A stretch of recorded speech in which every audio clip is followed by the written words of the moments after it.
Hello students, मैं Vijay Bansal, math lecturer, government senior secondary school Chandpura, Jakhal block, district Fatehabad, Haryana education department से। आज हम क्लास 9th के चैप्टर सेकंड, जो हम बहुपद वाला चैप्टर कर रहे हैं, इसके हम पाँचवें क्वेश्चन, प्रश्नावली 2.4 के पाँचवें क्वेश्चन के सेकंड पार्ट से स्टार्ट करेंगे। हमने फर्स्ट पार्ट पीछे वीडियो के अंदर किया था, उसमें हमने भाग विधि और शेषफल प्रमेय दोनों ही तरीक़ों से हमारी एक त्रिघात समीकरण है जो उसके गुणनखंड बनाने सीखे थे। अब इस वीडियो के अंदर भी हम उन्हीं त्रिघात बहुपदों के ऊपर काम करेंगे। सबसे पहले हम जो हिट एंड ट्रायल मेथड है हमारे पास, उसका प्रयोग करते हुए, ठीक है, हमारे पास जो शेषफल प्रमेय का यूज़ करते हुए हम काम करेंगे। उसके बाद हम जैसा भी समय रहेगा उसके अकॉर्डिंग हम दूसरी अन्य विधियों का प्रयोग देखेंगे। जैसे इसके अंदर पाँचवें क्वेश्चन के सेकंड पार्ट के अंदर अगर आप देखें, आपको जो बहुपद दिया गया है, पी एक्स दिया गया, जो वो क्या है, एक्स की घात 3 माइनस 3x की घात 2 माइनस 9x और माइनस 5। ठीक है, इसमें हम हिट एंड ट्रायल मेथड का यूज़ करते हैं। मैंने आपको कहा था कि हम 5 है, सबसे पहले 5 के गुणनखंड देखेंगे कि 5 के गुणनखंड क्या बनते हैं। 5 के गुणनखंड आप जानते हैं, 5 के जो गुणनखंड बनेंगे वो क्या बनेंगे, 1 और 5। तो अब -1 और -5 भी मान करेंगे इनके अंदर। ठीक है, अब हम इन्हीं की तरह एक एक मान भरेंगे। जैसे सबसे पहले हम इसके अंदर x बराबर 1 रखते हैं। x बराबर 1 रखने पर आप बहुपद के अंदर रखेंगे 1 की घात 3 माइनस 3 1 की घात 2 9 गुना में 1 माइनस 5। 1 का वर्ग 1 3 से गुना किया 3 माइनस 9 माइनस 5। 1 प्लस क्या है, बाकी हमारे पास तीनों माइनस के हैं, हम इनकी घटा करेंगे। ठीक है, 3 और 9 12, 12 और 5 17, 1 में से 17 गए -16। ये हमारे पास 0 के बराबर नहीं है। जब 0 के बराबर नहीं है तो x बराबर 1, ठीक है, हमारा इसका हल नहीं है। हम यूँ करेंगे x बराबर 1 हल नहीं है। या आप यूँ भी कह सकते हैं, जैसे हम बाकी गुणनखंडों के रूप में लिखते हैं कि x माइनस 1 बराबर 1 है ना, इधर आके माइनस का हो जाएगा। x माइनस 1 पी एक्स का गुणनखंड नहीं है। ठीक है,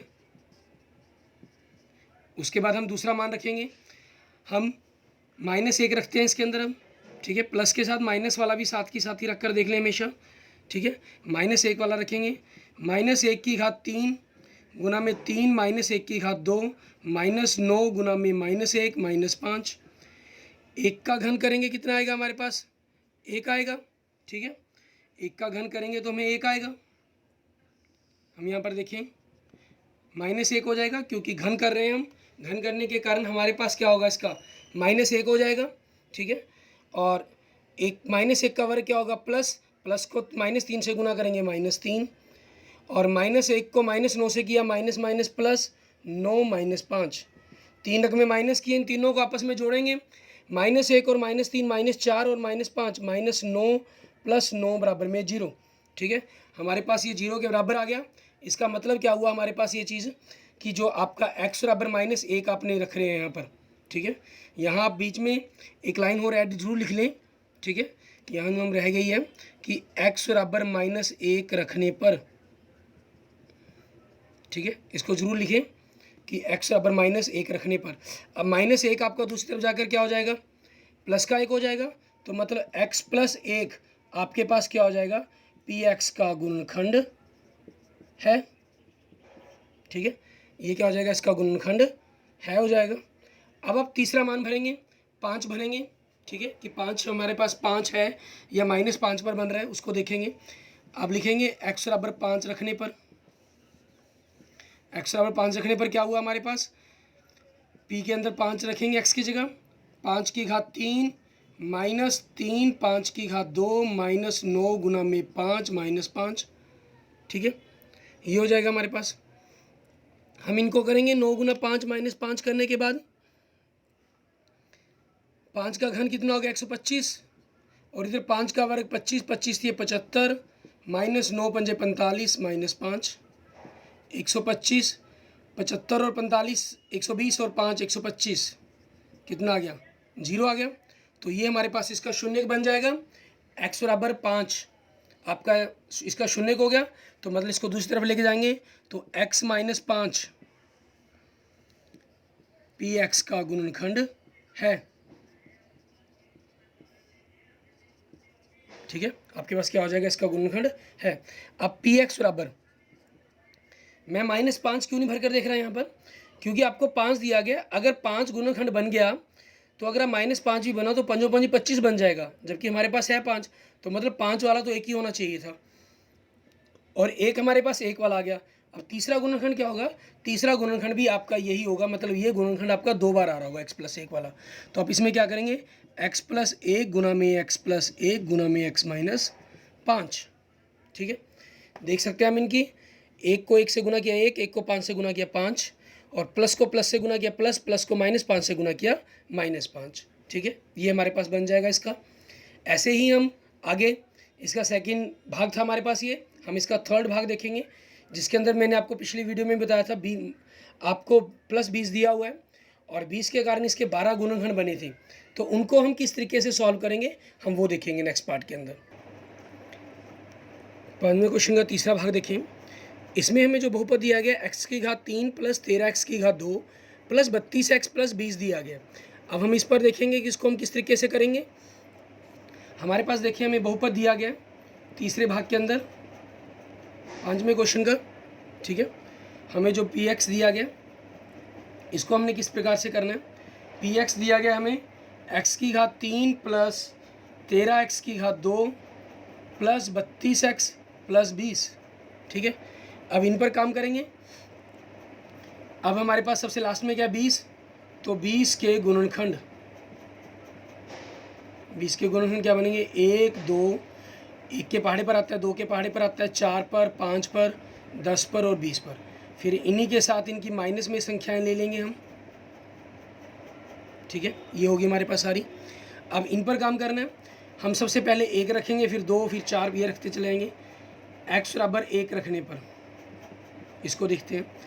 अच्छा, एक चीज़ यहाँ देखिए, आप प्लस का कोई भी मान रखेंगे, एक चीज़ यहाँ से थोड़ी सी क्लियर थोड़ी करने की कोशिश करें। आप प्लस का कोई भी मान रखेंगे, आपके पास ये सारे प्लस के ही निशान हैं, तो गुना करने पर प्लस का ही मैटर बनेगा।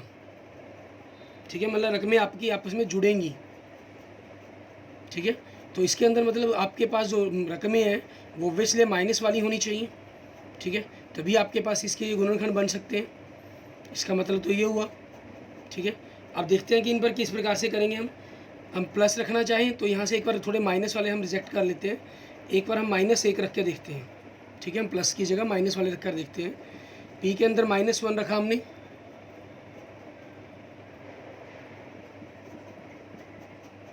-1 रखेंगे, -1³ + 13 -1² + 32 -1 + 20, -1 का घन -1, -1 का वर्ग 1 मीन्स +13 -32 + 20, 20 और 13 33 -33 बराबर में 0।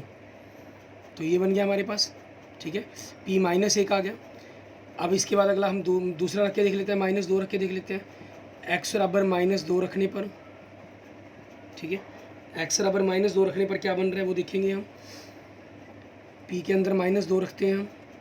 ठीक है, -2 का घन +13 -2 का वर्ग + 32 गुना में -2 + 20, -2 का घन -8 -2 का वर्ग हमारे पास 4 हो जाएगा। ठीक है, +4 को 13 से गुना करेंगे 52, -64 + 20, ये आ गया हमारे पास। अब प्लस वाले 52 और 20 को जोड़ा 72, -64 और -8 को जोड़ा -72 बराबर में 0। मतलब ये भी हमारे पास इसका शून्यक बन गया। ठीक है, हम जो गुणनखंड है वो लास्ट में इकट्ठे लिख सकते हैं, कोई प्रॉब्लम नहीं है उस चीज़ के अंदर हमारी। तो तीसरा मान भरने में यहाँ देखिए 1 है, ये 2 है, 1 को 2 से गुना करके 2 आ गया, हमें चाहिए क्या 20, तो तीसरा ही एक गुणनखंड बचा। तो वो 2 को किससे गुना करके आपका 20 बनेगा, ऑब्वियसली -10 से।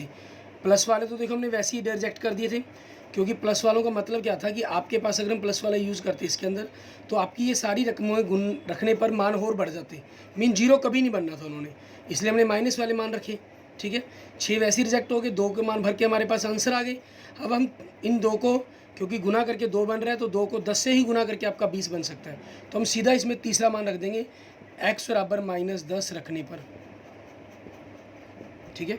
आपके पास x बराबर -10 रखने पर हम देखते हैं कि क्या बनेगा। इसके अंदर रखें, p के अंदर -10 रखेंगे, -10 का होल क्यूब प्लस 13 -10 का वर्ग, ठीक है, प्लस 32 गुना में -10 प्लस 20। अब इनकी -10 का वर्ग क्या हो जाएगा 1000, 10 का घन 10 का वर्ग 100 हो गया, घन हमारे पास 1000 हो गया, तो -1000 हो जाएगा। और 10 का वर्ग 100 हो गया तो 13 हमारे पास प्लस 1300 हो जाएगा। -32 को 10 से किया 320 प्लस 20, माइनस वालों को अलग जोड़ दें तो -1320 प्लस 1320 बराबर में कितना आ गया आपका 0, ठीक है। बराबर में 0 आने का मतलब क्या है हमारे पास कि आपके पास ये भी इसका शून्यक है, ठीक है। जब तीनों ही शून्यक निकल गए तो लास्ट में हम इसके गुणनखंड लिख देते हैं। पी एक्स बराबर में ये x बराबर -1 है तो उधर के किसका हो जाएगा प्लस का 1,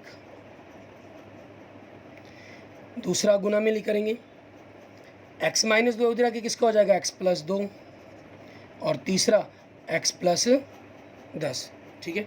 ये हमारे पास पी एक्स के हमारे तीनों शून्य गुणनखंड बनकर हमारे तैयार हो जाएंगे, ठीक है। ये था हमारे पास 5वें क्वेश्चन का तीसरा भाग, प्रश्नावली 2.4 का। क्लियर। इसके बाद हम इसका लास्ट भाग देखते हैं। हमारे पास जो दिया गया उसको हम किस तरीके से करेंगे, इसमें भी हम heat and trial method he apply करने की कोशिश करेंगे, ठीक है, कि हीट एंड ट्रायल से हम इसको किस प्रकार से कर सकते हैं, हम उस चीज़ से जानने की कोशिश करेंगे इसी शेषफल प्रमेय का प्रयोग करते हुए। अब इसको लास्ट क्वेश्चन को देखिए, रकम पढ़ें उसकी बुक में अपनी कि क्या दी गई है आपको।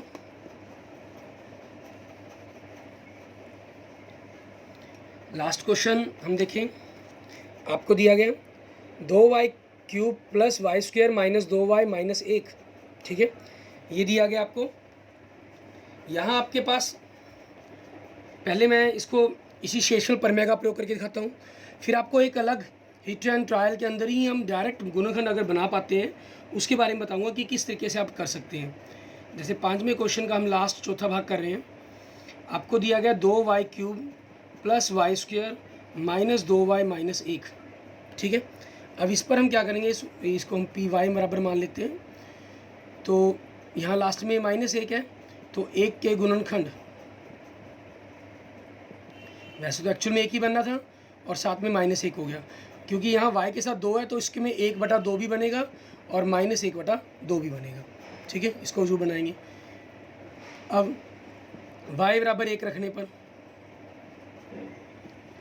p के अंदर 1 रखा, 2 1 का घन 1 का वर्ग -2 गुना में 1 माइनस 1, ठीक है।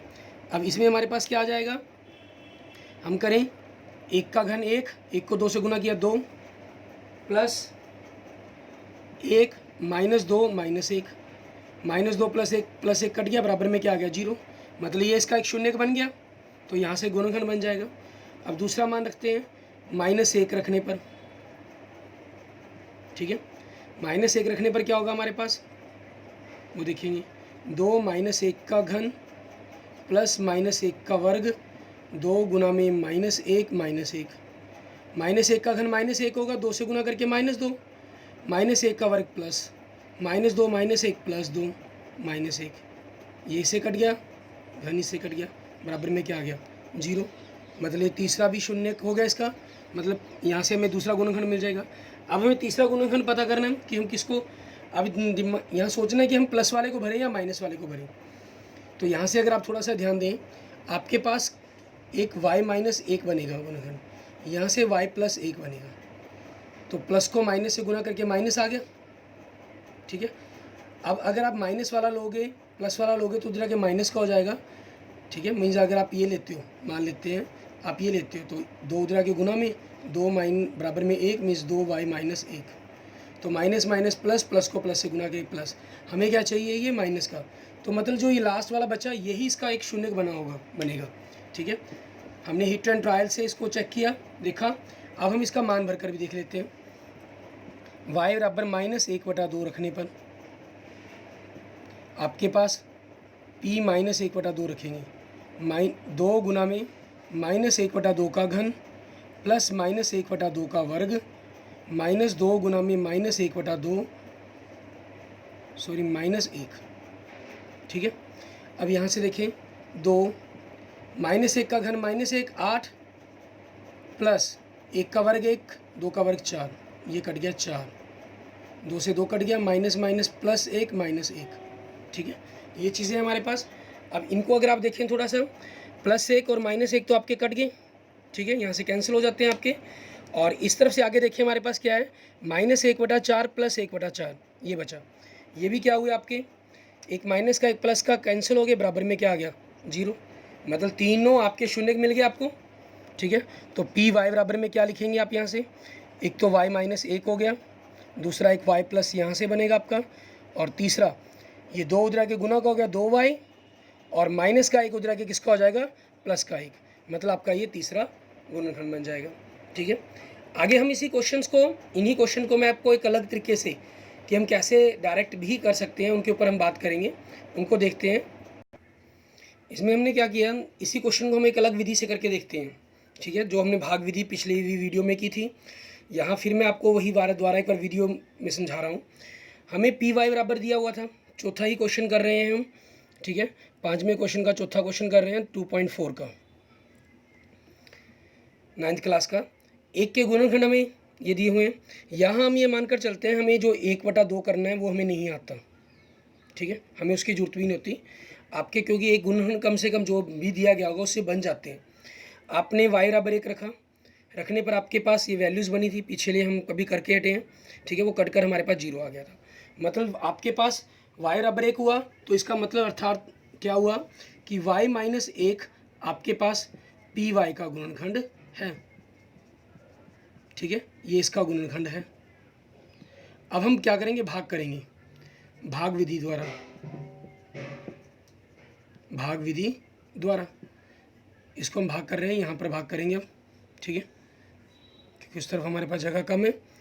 तो 2y³ plus y² minus 2y minus 1, इसको हमने भाग करना है y - 1 से, ठीक है। y को मैं किससे गुना करूं कि मेरे पास 2 आ जाए, तो पहले नंबर 2 से, 1y या 3y चाहिए तो y² से गुना करनी पड़ेगी मुझे, तो 2y³ -1 minus 2y² plus minus, ये कैंसिल हो जाएगा आपका, ये भी प्लस का ये प्लस का, 3y² हो गया, माइनस 2y माइनस 1। अब इसको मैं किससे गुना करूं, ऑब्वियसली +3y से, क्योंकि 3y² से y² हो जाएगा, -1 से गुना करके -3y प्लस माइनस ये कैंसल, आपके पास -2 + 3 क्या बचा y - 1, तो ऑब्वियसली किससे गुना करें आप 1 से, y - 1, ये माइनस ये प्लस हो जाएगा, ये भी कैंसिल, ये भी कैंसिल, आपके पास क्या आ गया 0। उसके बाद आपको करना क्या है, इसके गुणनखंड बनाने हैं, ठीक है। फिर इसके आप क्या करेंगे, गुणनखंड बनाएंगे, वो हम पिछली वीडियो में सीख चुके हैं किस तरीके से। आपके पास सबसे पहले आपने ये भाग विधि की, उसके बाद अब आप इस रकम के 2y² प्लस 3y प्लस 1 के गुणनखंड बनाएंगे, ठीक है। इसके जब आप गुणनखंड बनाएंगे तो वो गुणनखंड क्या बनेंगे आपके पास, y + 1 × 2y + 1, ठीक है, ये आपके गुणनखंड बनेंगे। ये आप क्योंकि पिछली, अगर आपको नहीं आते हैं तो इसकी पिछली वीडियो देखिए हमारी, उसके अंदर आपको इसके बारे में बताया गया, ठीक है।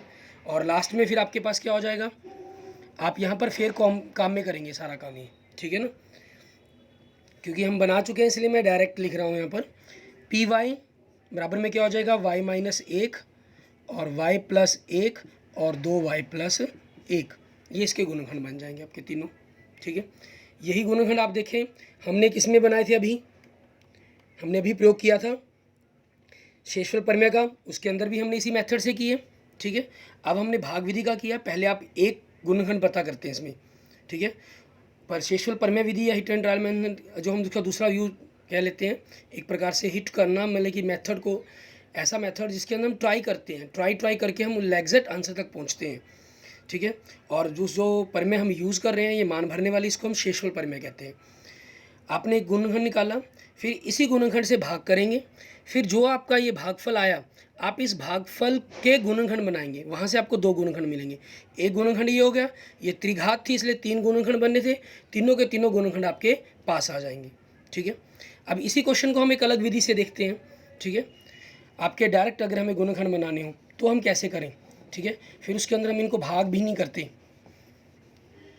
या कुछ और करते हैं, ठीक है, उसके बारे में देखते हैं। उसके अंदर जैसे हमने 2.4 एक्सरसाइज के क्वेश्चंस में किया था वही काम हम यहाँ पर करते हैं। यहाँ भी हम थोड़ा सा हिच एंड ट्रायल चलते हैं इसके सिस्टम को लेकर। आपके पास ये 4 बहुपद हैं, आपको ये देखना होता है कि इनमें से चारों को इस प्रकार सेट कर रहे हैं कि उनमें कॉमन निकाल कर एक पद बन जाए।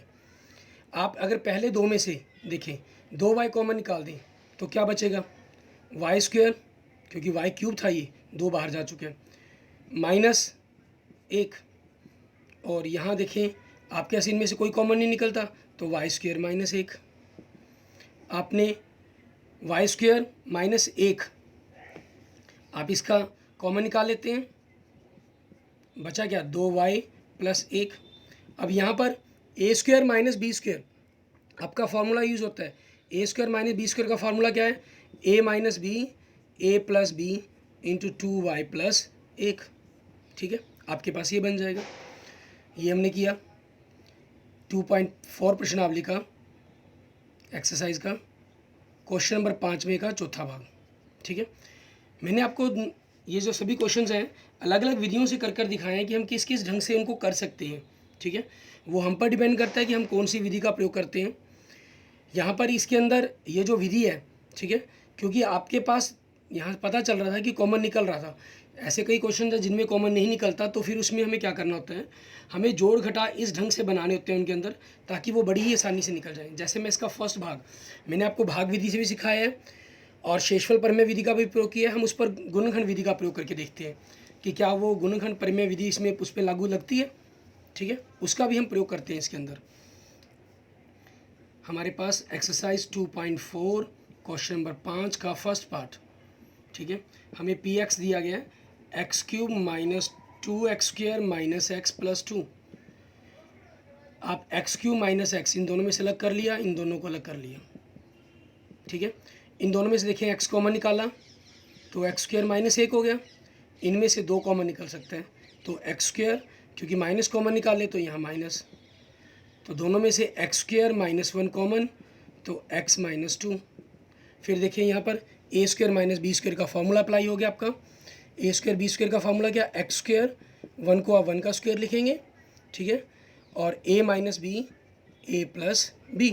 ठीक है, उसी चीज़ का यूज़ करते हुए यहाँ पर x - 1 x + 1 × x - 2। ठीक है, ये आपके तीनों गुणनखंड बन जाते हैं।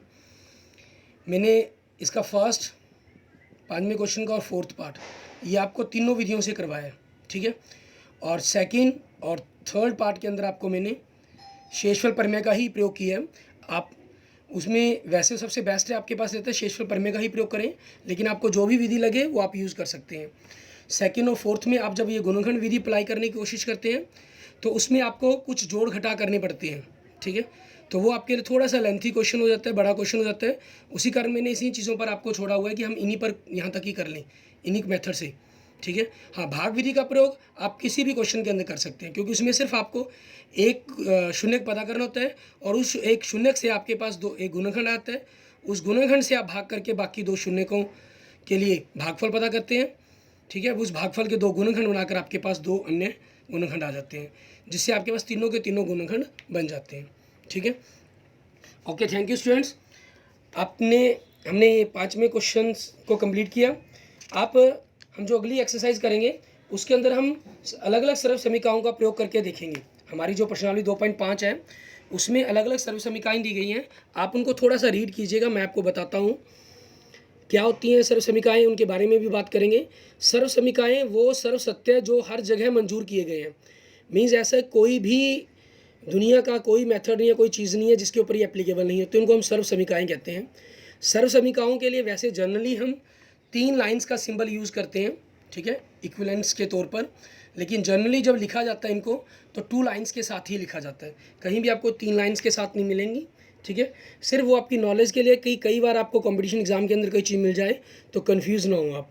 ठीक है, ये 4 सर्व समीकरण दी गई हैं आपको आपकी ही मैथ की बुक के अंदर पेज नंबर 52 पर।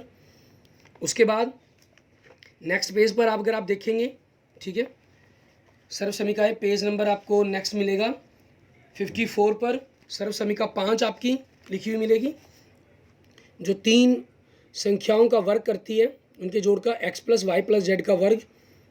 आप इन सर्व समीकरणों को पढ़ेंगे ताकि नेक्स्ट फिर हम इनके थोड़े से इन पर बात भी करेंगे, इनके फॉर्मूलोज़ के ऊपर। x प्लस वाई का घन, x माइनस वाई का घन, ठीक है। इन फार्मूलों को याद करने की या कुछ रटा लगाने की ज़रूरत नहीं होती, ठीक है। मेरी एक वीडियो है जिसके अंदर मतलब कि मैंने इन फार्मूलों को बनाने की टेक्निक बताई हुई है आपको। आप उस टेक्निक से इन फार्मूलों को बड़ी ही आसानी से बना सकते हैं, ठीक है।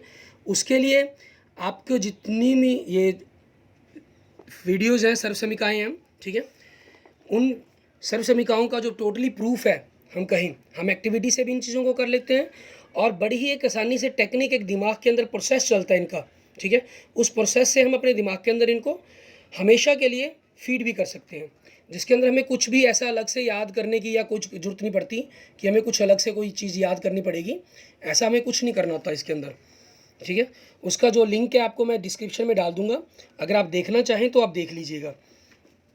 और इसके अंदर आपकी बुक में दी गई सर्व समीकरण 8, ठीक है। X cube plus y cube plus z cube minus 3xyz equal to x plus y plus z x square y square plus z square minus x y minus y z minus z x, ठीक है। अब आप इन सभी सर्व समीकरणों को पढ़िएगा और उनको किस प्रकार से हम बिना रट्टा लगाई कर सकते हैं, ठीक है, कैसे हम समझ सकते हैं, उसके बारे में हम अपने अगले नेक्स्ट पार्ट के अंदर देखेंगे, ठीक है। और इन फार्मूलों को बिना याद करने का जो लिंक है, वीडियो जो मैंने पहले बनाई हुई है, उसका जो लिंक है आपको डिस्क्रिप्शन के अंदर भी मिल जाएगा। Okay, thank you students. आपको अगर मेरी वीडियो पसंद आई तो अपने दोस्तों के साथ इसको शेयर करें और अपने इसमें लाइक करें, कमेंट करें। कोई भी आपका क्वेश्चन है उसके बारे में कमेंट कर दीजिएगा मुझे। Okay, thank you.